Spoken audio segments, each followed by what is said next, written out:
Welcome to 9+ news. నేను Ravichandra. Super star Mahesh బాబుకు గట్టి షాక్ తగిలింది.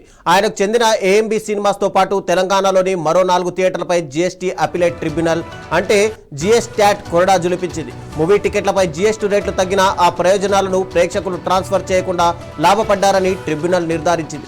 దీనిపై కఠిన చర్యలు తీసుకుంటూ ₹1,70,00,000 వినియోగదారుల సంక్షేమ నిధికి జమ చేయాలని ఆదేశించింది. ఏఎంబి సినిమాస్ తన వాటాగా ₹35,00,000 కట్టాల్సి ఉంటుంది.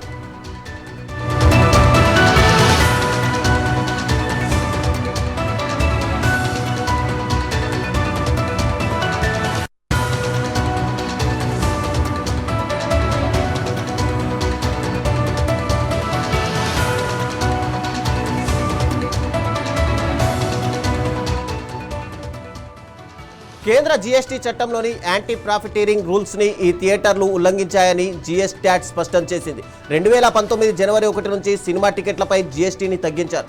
కానీ ఈ థియేటర్లు బేస్ టికెట్ ధరలను పెంచి ఫైనల్ రేటును మాత్రం మార్చలేదు. దీంతో ప్రేక్షకులకు దక్కాల్సిన ప్రయోజనాలను థియేటర్లే పొందాయని ట్రిబ్యునల్ ఐడెంటిఫై చేసింది.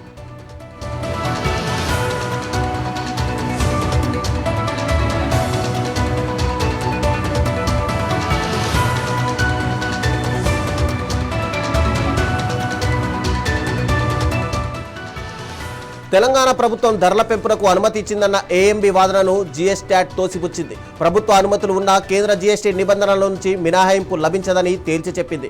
ఏఎంబి సినిమాస్ ₹1,10,00,000 అర్జెంటుగా ₹35,00,000 జమ చేయాలని ఆదేశించింది. Vishwanath 70mm ASR cinema, Kumar 70mm థియేటర్లు జూన్ 2019 నుంచి 18% వడ్డీతో సహా చెల్లించాలని ఉత్తర్వులు జారీ చేసింది.